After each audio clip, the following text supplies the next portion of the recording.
Hi, my name is Agusta Yr. I am a director and an artist who's based in London. I came up with my aesthetics just through experimenting and trying new things. I started off in photography and felt really bored with how flat everything was and just not being able to push it as far as I wanted to. So I tried so many different things and eventually got to video and then started doing 3D work, and 3D is really where it just excited me visually. It was challenging to me mentally, so it just came from experimentation. I think for brands, so it's something that's like very kind of weird to look at and it's new for someone to look at, but it's also fun and makes this whole different world for them to present their work in. Color has always been really important to me, even in photography. Like I always found the need to have these mixture of different bright, fun colors. It's something my grandma always says to me when she talks about my work. She talks about how she loves all the colors going on because so many artists nowadays are afraid to use color. When I feel like it adds so much to an environment or a world, and then working with a brand and using colors that they have in their clothes, or if it's a musician, their favorite colors, and just mixing that all together to make something that's really nice and bright and fun to look at.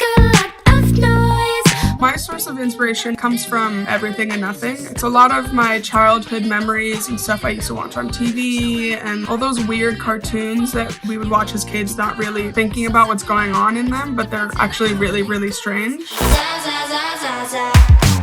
So my creative process, I want to say go in a sense, whereas I'll get a project and maybe I'll have an initial idea, maybe I won't, and then I'll think about it constantly for like a few days and eventually come up with a stronger idea, and I'm constantly thinking about every project that I'm doing. So they're still evolving as I'm working on them, and then it's just playing around and making one thing in 3D to put the models in and trying that, doesn't work, try another thing and another thing and another thing until something clicks for me and it works really well. The video that I made for the 1975 was a fun process because I think I had 2 weeks to make it during height of lockdown, and I listened to the song for about 2 days straight, and then I was like, okay, I know what I want to do. I had seen so many people on social media like feeling badly about themselves and like comparing themselves to others, especially like teenagers on TikTok. It was really intense. There were so many people doing this. It's like this girl in the video who's really sad and she keeps on looking at this other girl on her phone and TV and feeling really bad about herself. And then her phone comes to life and starts punching her, and then she punches in and she loses to the phone. The phone has taken over her life. And then it turns out in the end that the girl that she's been watching on TV is her.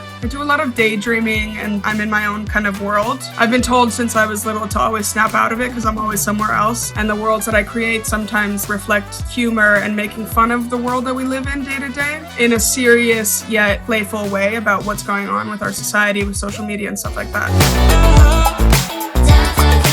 I guess the emotion that I want people to feel is more of a release when they watch the video. For however long the video is, 15 seconds or a minute out of their day, feel like they're somewhere else, and maybe they can think more outside of the box after they've watched it, or like perceive what they perceive on a day-to-day basis differently after watching my videos. I think in the world there's so many injustices. So many people are treated differently because they're not a certain way or don't look a certain way or something like that. And I think everyone deserves to be seen and treated the same. And I think with the internet now, we have the knowledge to see where these injustices are happening, and we have platforms to educate people who would not usually be educated in certain things because they just live in a certain place. I think we're moving in a right direction, hopefully, with just social actions that we can take.